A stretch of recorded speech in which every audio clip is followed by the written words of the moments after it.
बिस्मिल्लाहिर्रहमानिर्रहीम। मी doctor Syed Rafiq Ghafoor MBBS आहे। 1979 पासून पारनेरमध्ये आनंद हॉस्पिटल मी चालवतोय।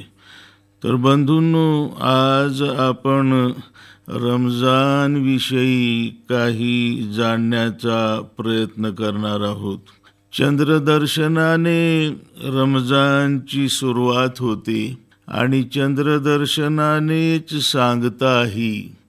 हा चंद्र न्याहाळताना मुस्लिम बांधव एक प्रार्थना करतात की अल्लाहू अकबर, अल्लाहुम्मा अहिल्लहू अलैना बिल अमनी वल ईमान वस्सलामती वल इस्लाम वत्तौफीकी लिमा तुहिब्बु वतरदा।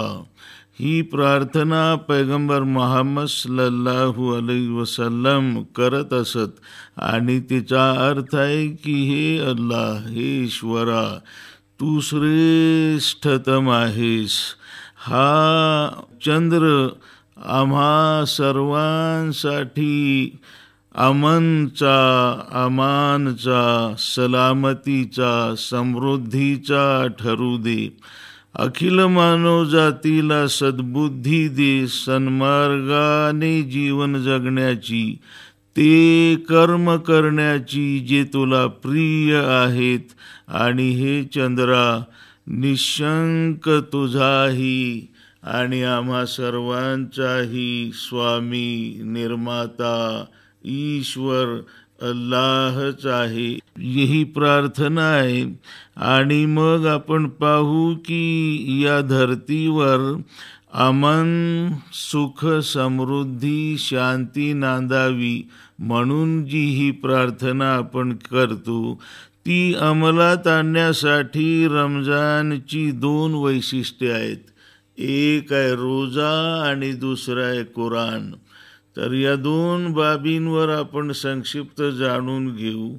कुराणामध्ये आहे, या अय्युहल्लजीना आमनू कुतिबा अलैकुमुस्सियाम कमा कुतिबा अलल्लजीना मिन कबलिकुम लअल्लकुम तत्तकून।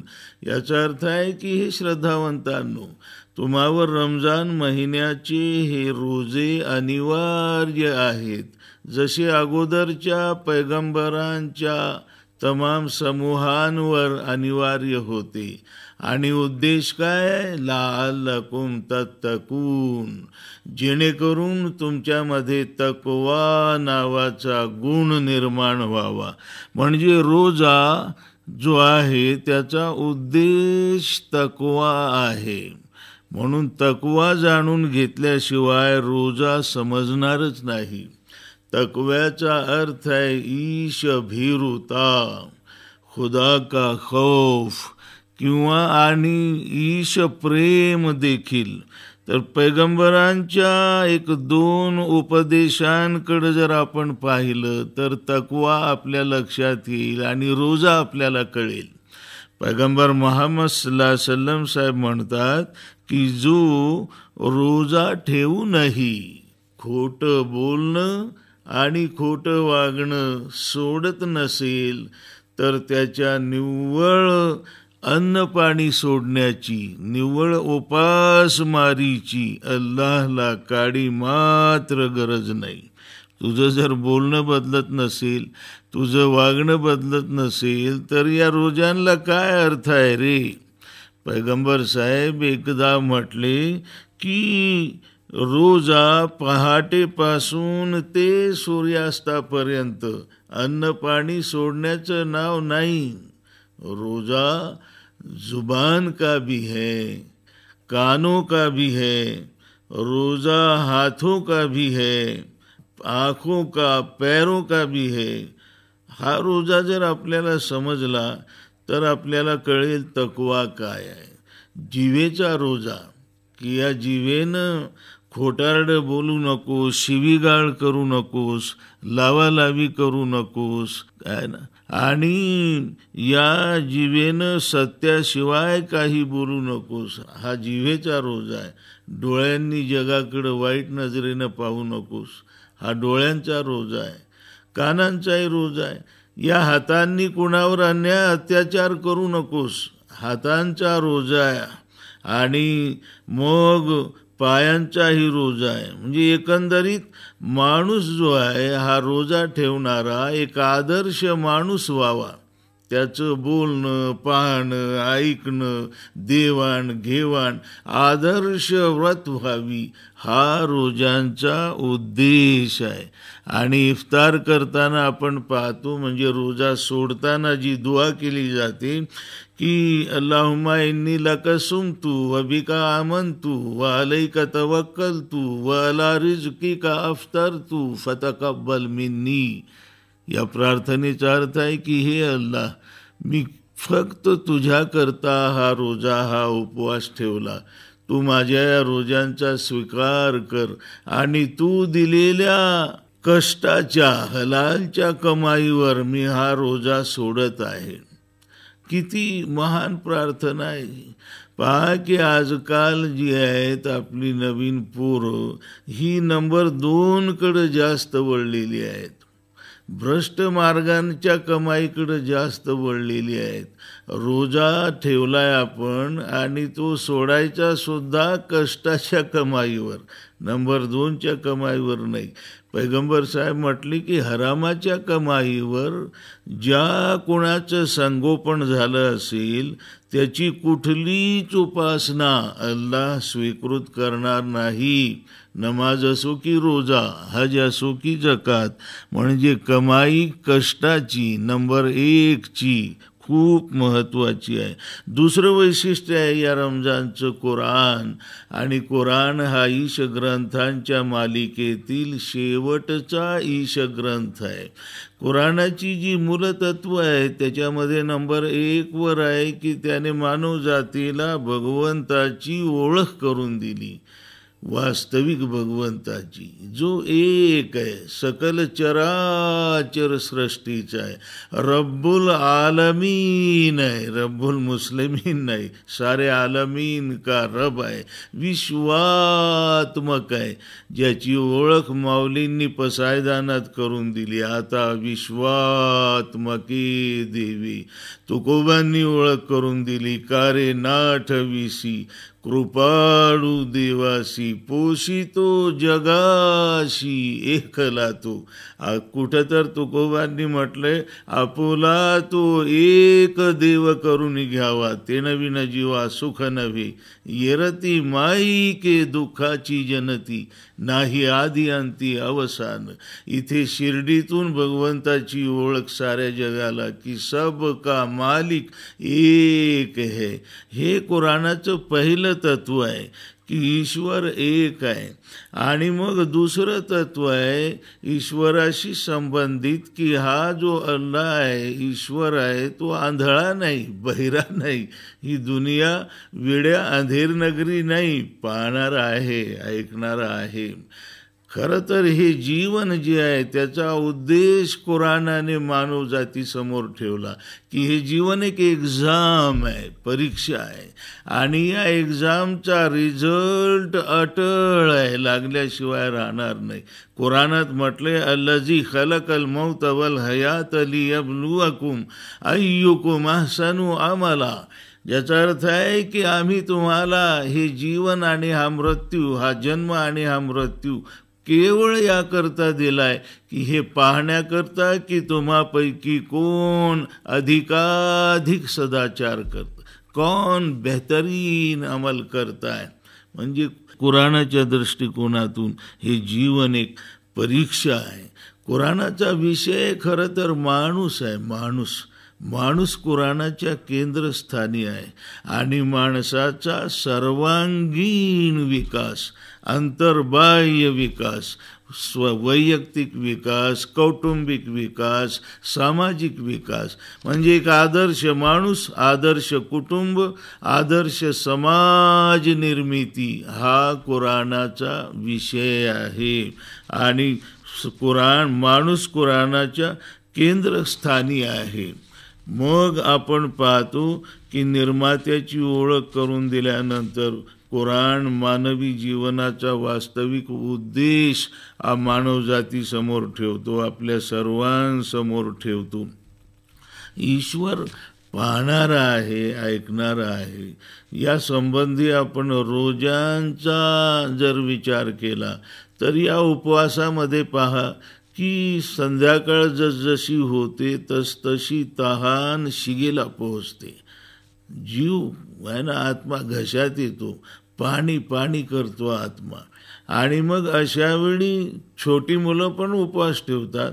त्यांनी ठरवलं कुठं कानाकोपऱ्यात जाऊन थंड पाणी ग्लासभर दिला आत ढकलून, जगात कुणाला कळणार नाही. पण ही मुलं असं करत नाही. रोजा त्यांना सांगतो की ठीक आहे, साऱ्या जगाला फसवशील, पण ज्याच्याकरता तू रोजा ठेवलायस त्याला तू फसवू शकत नाही. तो पाहतोय. बस ही जाणीव आहे की भगवंत मला पाहतोय, अल्लाह मला पाहतोय. ही जाणीव रोजा निर्माण करतो. आणि ही निर्माण झाली की मग माणसं बदलतात. त्याची अनेक उदाहरणं इतिहासामध्ये आहेत. तर भगवंताची ओळख आहे, भगवंताची ओळख. आणि आपण अकाउंटेबल आहोत, आपल्याला जबाब द्यावा लागेल. मृत्यू अटळ आहे, हे तर एक त्रिकालाबाधित सत्य आहे. कुल्लू नफ्सिन जायकातुल मौत कुराणात म्हटलंय, तुकोबांनी म्हटलंय, नाशिवंत देह जाणार सकळ, आयुष्य खातो काळ सावधान. मृत्यू अटळ आहे, काळ्या दगडावरची रेग आहे. आज नाही तर उद्या सर्वांना या जगातून जायचे. बरोबर काय येणार आहे मग? हो, कुराणाचं म्हणणं आहे, साऱ्या संतांचं म्हणणं आहे की हे जे तुझे कर्म आहेत ना बेटा, हे तुझ्याबरोबर येतील. हे चांगले असोत की वाईट. हे जर चांगले असले तर भवितव्य चांगलं आहे. हे जर नंबर 2चे असले, कर्मच जर वाईट असले तर भवितव्यसुद्धा वाईट आहे. पैगंबरांच्या शब्दात ये दुनिया आखिरत की खेती है, म्हणजे मृत्यूच्या अलीकडचं जीवन आहे ना, शेती आहे, शेती. इथे फ्रीडम आहे पेरण्याचं, मेहनतीचं, मशागतीचं. पण याद राख, जे पेरशील तेच उगवेल. तुकोबांच्या शब्दात, पेरी कडू जिरे मागे अमृत फळे, अर्के वृक्षा केळी कैसी येती. पेरणी कडू जिऱ्याची आणि मागणी अमृत फळांची. अहो, रुईच्या झाडाला केळी कुठे लागतात का? तुकोबा प्रश्न विचारतात. संत कबीर म्हणाले, बीज बोए बभूल के आम कहाँ से पाय. बी बाबडीचं पेरलं, आता आंबे कुठून भेटतील? किती लॉजिकल आहे. हा जन्म जो आहे तो बाबडीचे बी पेरण्याकरता नाही तर बक्षी गहू पेरण्याकरता आहे, हापूस आंबे लावण्याकरता आहे ना. जन्म चांगलं पेरण्याकरता. पेरणी म्हणजे चांगले कर्म आहे, दुसरं काही नाही. आणि शेवट आपण पाहू की कुराणाचा तिसरा एक महत्त्वाचा संदेश आहे की हाच जीवनाचा उद्देश मानवजातीला सांगण्याकरता या धर्तीवर सुरुवातीपासून पैगंबर आले. ही श्रंखला आहे पैगंबरी, संदेष्ट्यांची, मेसेंजर्सची है ना, नबियों की. आदम अलैहिस्सलाम हे पहिले पैगंबर. त्यांच्या पश्चात पैगंबरांच्या म्हणण्यानुसार 1,24,000 जवळपास पैगंबर या धर्तीवर आले. मग येशू असतील, भारतीय असतील, इतर देशातील असतील, अब्राहम असतील, मोझेस असतील, जीजस असतील, अनेक पैगंबरांचा दाखला कुराणात आहे. कुराणाची ठाम भूमिका आहे, वली कुल्ली कौमिन हाद हमने हर कौम में, म्हणजे प्रत्येक मानवी समूहात एक मार्गदर्शक पाठवला जीवनाचं मर्म सांगण्याकरता, जन्म कशा करता आहे हे सांगण्याकरता. शेवट करताना आज फक्त आपणा सर्वांना मी एक कळकळीची विनंती करू इच्छितो की आज माणसाने भौतिक प्रगती तर भयंकर केलेली आहे विज्ञान आणि तंत्रज्ञानाच्या क्षेत्रात, मात्र नैतिक क्षेत्रामध्ये जबरदस्त अधःपतन झालेलं आहे. माणूस राहिला नाही, त्याला माणसाची ओळख राहिली नाही. माणसांची काय, जन्मदात्या मायबापांची ओळख राहिली नाही. किती निर्दयी, किती पाषाण हृदयी माणसं आहेत. आज नीतिमान माणसांची गरज आहे. आणि त्या दृष्टिकोनानं हा रोजा आणि हा कुराण त्याच्याकडे आपण पाहू शकतो. हा रोजा, हा कुराण जो आहे तो मुस्लिमांसाठी नाही, कुराण मानव जातीला ॲड्रेस करतो. या अय्युहन्नास, ए इन्सानू, ए मुसलमानो असं तो म्हणत नाही. म्हणून समस्त बांधवांना एक कळकळीची नम्र विनंती आहे की त्यांनी हा कुराण आणि त्याचा जो संदेश आहे, म्हणून जमाते इस्लामी हिंद महाराष्ट्रने देशाच्या सर्व भाषांमध्ये कुराणाचं, अरबी मूळ कुराणाचं मराठीत, इंग्रजीत, हिंदीत, इतर भाषांमध्ये, गुजरातीत, पंजाबीमध्ये भाषांतर केलेलं आहे. केवळ हा उद्देश आहे की मानव जातीपर्यंत तो जावा आणि कुराणाचा मेसेज लोकांना समजावा. आपणा सर्व बांधवांना, भगिनींना एक नम्र विनंती आहे की आपण मराठीमध्ये जे कुराणाचं भाषांतर आहे त्याचं अध्ययन करावं, म्हणजे आपल्याला रमजानही कळेल, कुराणही कळेल आणि रोजासुद्धा कळेल. शेवटी जी ईद साजरी केली जाते, या ईदचं नाव आहे ईद उल फित्र. फित्र नावाचं एक विशेष असं दान आहे. धनवानांनी ते दान गोरगरिबांना दिल्याशिवाय ईद साजरी करण्याकरता, नमाज करता ईदगाहकडं फिरकूही नाही, असे संकेत पैगंबरांचे आहेत. तू जर हे दान दिलं नाही तर इकडं नमाजला सुद्धा येऊ नकोस. आणि हे दान साधारणतः कुटुंबातील प्रत्येक घटकातर्फे 2.5 किलो ते धान्य जे ते दैनंदिन जीवनात उपयोगात आणतात. म्हणजे एखाद्या कुटुंबात 10 मेंबर्स असतील लहान मोठे, तर या कुटुंबातर्फे 25 किलो हे धान्य फित्रच्या स्वरूपात गरिबांपर्यंत गेलं पाहिजे ईदच्या अगोदर. आणि हे जर सामूहिकपणे आपण कलेक्शन केलं आणि सामूहिकपणे जर याचं गोरगरिबांपर्यंत पोहोचवलं तर निश्चितपणे गोरगरीबही ईदच्या आनंदात सहभागी होतील. आणि याच महिन्यामध्ये आपण पाहतो की लोक जकातही देतात. म्हणजे इस्लामची जी 5 मूलस्तंभ आहेत, इमान नंतर नमाज, मग रोजा आणि मग जकात आणि हज. तर जकात ही आर्थिक उपासना आहे. आपल्या संपत्तीतून, आपल्या कमाईतून साधारणतः 2.5% कमाई ही गोरगरिबांसाठी, समाजासाठी आपण दिलीच पाहिजे, अनिवार्य आहे, मस्ट आहे. तर या महिन्यात जकातही अदा केली जाते. असो, आपणा सर्वांना रमजान ईदच्या खूप खूप शुभेच्छा. आणि आपल्या या देशामध्ये, आपल्या या राज्यामध्ये जशी दुआ आपण केली चंद्र पाहताना की अल्लाहुम्मा अहिल्लहु अलैना बिल आमानी वल ईमान व सलामती वल इस्लाम व तौफीकी लिमा तुहिब्बु व तरदा रब्बुना व रब्बुकल्ला.